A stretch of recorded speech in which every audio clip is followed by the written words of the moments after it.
audio on your website that nobody goes to. Here are your hosts, Jon Anik and Kenny Florian.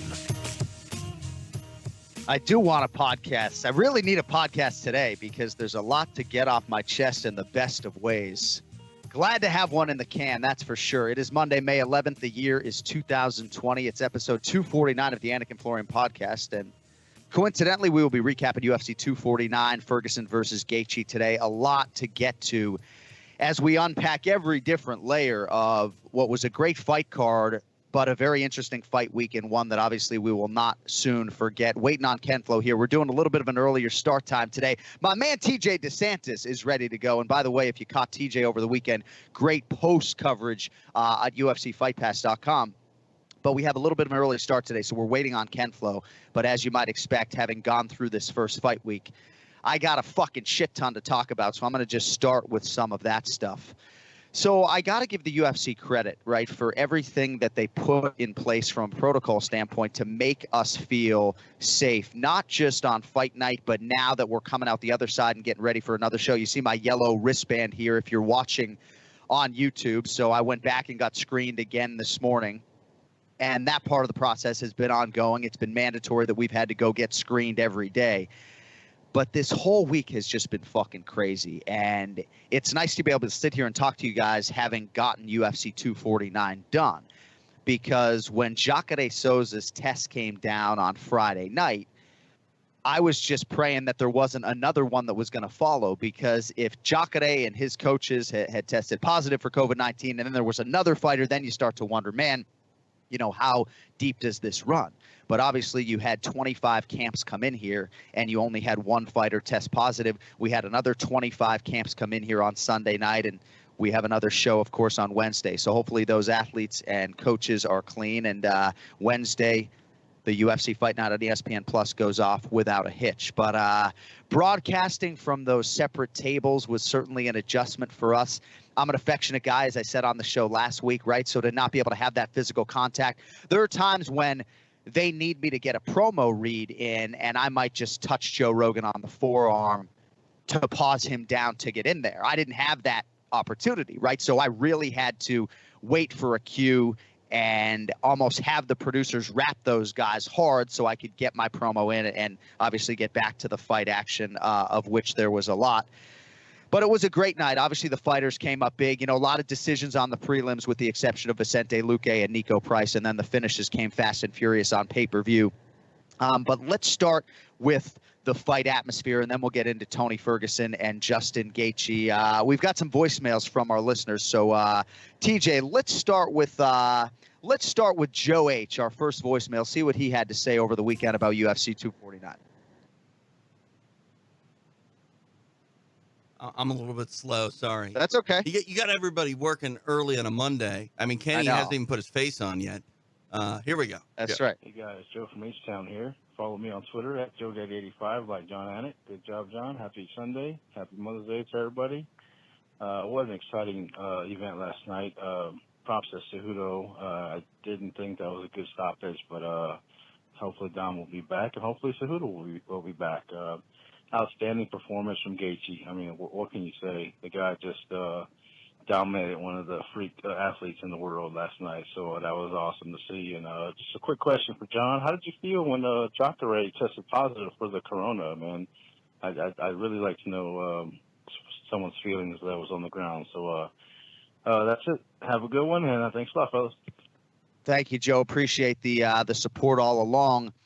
I sort of felt like Jacare might test positive because he was keeping his distance from Uriah Hall at the stare down. He was the only fighter who was just consistently wearing the gloves, not just the mask, but the gloves everywhere he went. So, you know, maybe there's something there, and he was expectant that he would test positive. But I sort of said off the top at first, I was like, man, I hope it doesn't jeopardize this show. But felt pretty confident that maybe he would be the only case. So I think for a lot of us who had that swab test, we were just anxious waiting to get our own results and to make sure we heard the word negative, because obviously we put a lot into this show, and I think we were fearful that maybe we weren't going to be able to work it. And given the nature of our show, and TJ knows this all too well as a play-by-play guy and as a production guy, there are a lot of pre-voiced elements. It's not that easy to just get another play-by-play guy in here if I would have popped positive. So the pre-voice stuff, all of the preparation that goes into it makes it very difficult,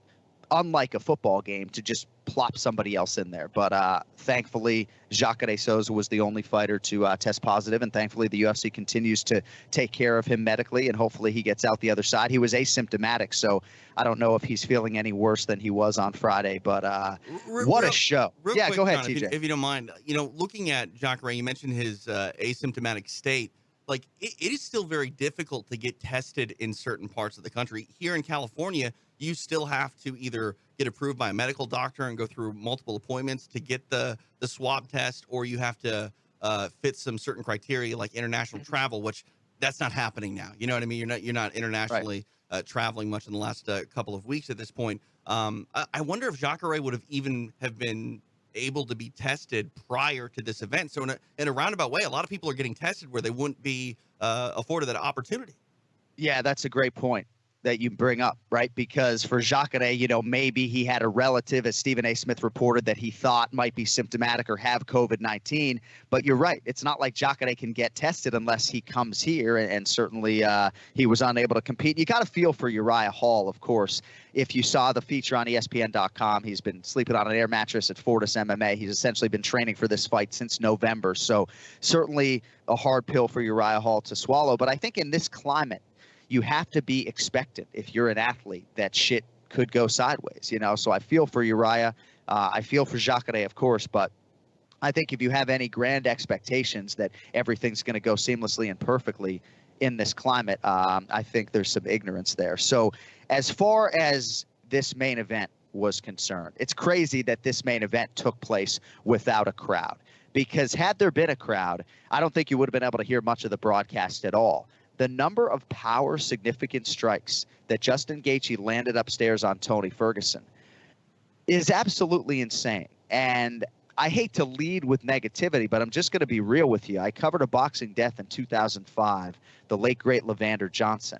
And if you've watched boxing matches in which a man or woman has perished, this is how boxers die. Perpetual head damage, maybe too tough for their own good. Tony Ferguson's the fucking Terminator. You don't get knocked down. And so there's not an obvious point for the referee to come in and stop the fight, because Tony Ferguson is still throwing offense back, showing off an otherworldly chin, but never getting knocked down in the fight.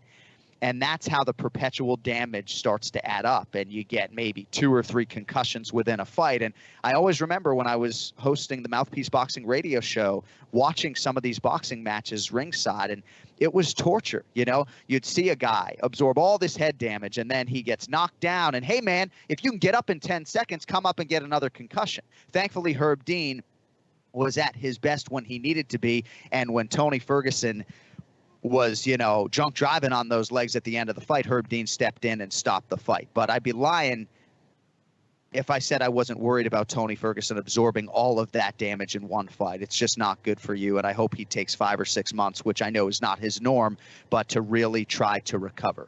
As far as this Gaethje performance is concerned, I felt like he had a great chance. I did a lot of media last week. I thought he was certainly a live underdog. This was a pick'em fight for me. I didn't expect that it would go the distance, but Justin Gaethje prides himself on being the most entertaining fighter in mixed martial arts. But there was an obvious pivot, and this is probably repetitive to some of you who watch the broadcast, but there was a definite pivot when he lost back-to-back fights in the UFC. He had a conversation with Trevor Whitman and basically intimated to Trevor at that time that maybe his goals had changed after absorbing back-to-back losses, because he didn't like losing, and maybe that crystallized for him that the belt actually did mean something.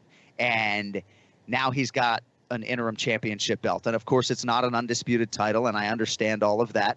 But he's got a UFC interim lightweight championship, and it's a brand-new shiny belt, and it still weighs 12 pounds, and the word interim is not anywhere near it. And I think that's exciting for Justin Gaethje, even if he sort of unceremoniously put it on the canvas and said, I'll wait for the real one. His body of work in the WSOF was otherworldly, off the charts. 5 successful defenses. I think there were 6 actual fights after he first won that lightweight championship.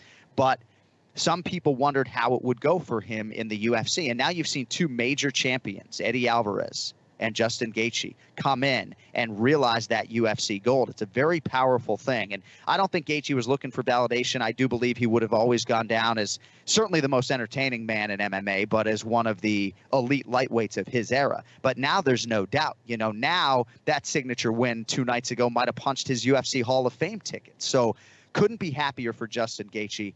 Tremendous guy, tremendous worker. I just love his attitude. I love everything out of his mouth. He's so thoughtful with everything that he says.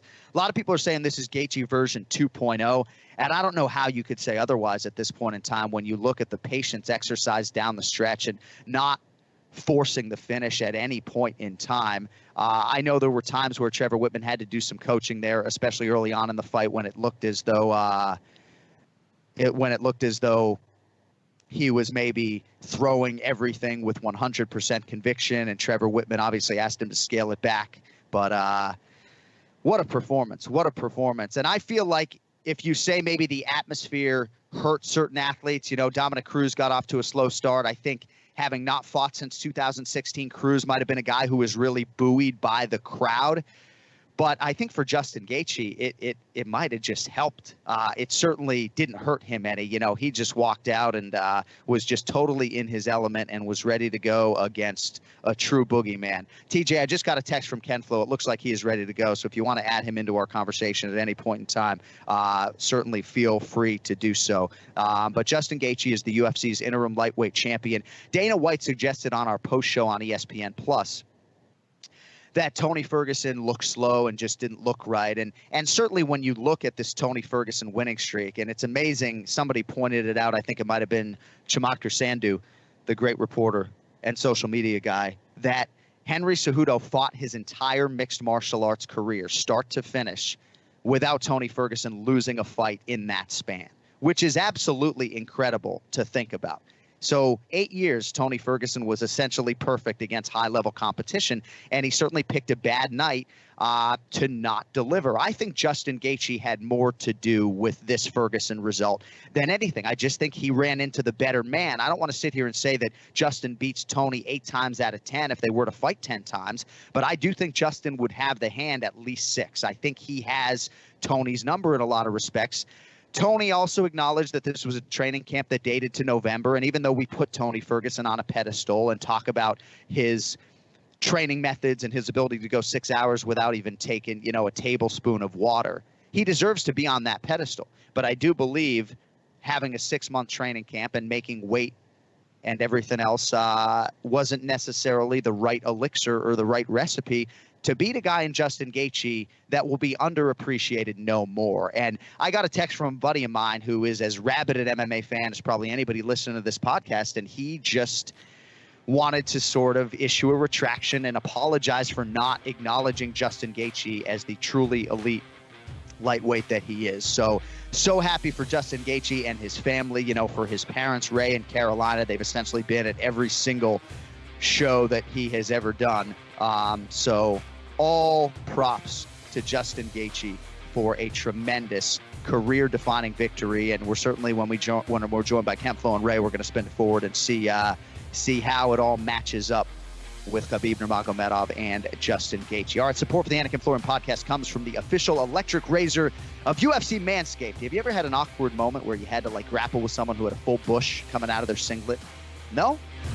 Well, thankfully, Manscaped has everything you need to keep your package nice and tidy. Manscaped truly is the best in men's below-the-belt grooming, and their top-notch ball trimmer called the Lawnmower 3.0 will keep you clean without nicks and cuts. Manscaped has also partnered with a lot of top-tier MMA athletes, Max Blessed Holloway, Francis Ngannou, and many others who understand that hygiene matters and also know what it takes to be the best. Well, so does this revolutionary company, Manscaped. I'm telling you, they just redesigned the Lawnmower 3.0. This is going to become a true staple of my whole manscaping process. It features a great ceramic blade, proprietary advanced skin-safe technology.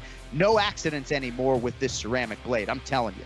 And, of course, for our great listeners and viewers, especially those who are men, we want to get you involved in big picture. We just don't want you using the same trimmer on your face that you're using on your balls. So If you want to get the Lawnmower 3.0 or anything else that Manscaped has to offer, you can get 20% off right now with free shipping with the code AF at manscaped.com. That is 20% off with free shipping at manscaped.com, and use the code AF. Manscaped.com, code AF. Thank you, Manscaped, for supporting mixed martial arts and the athletes worldwide.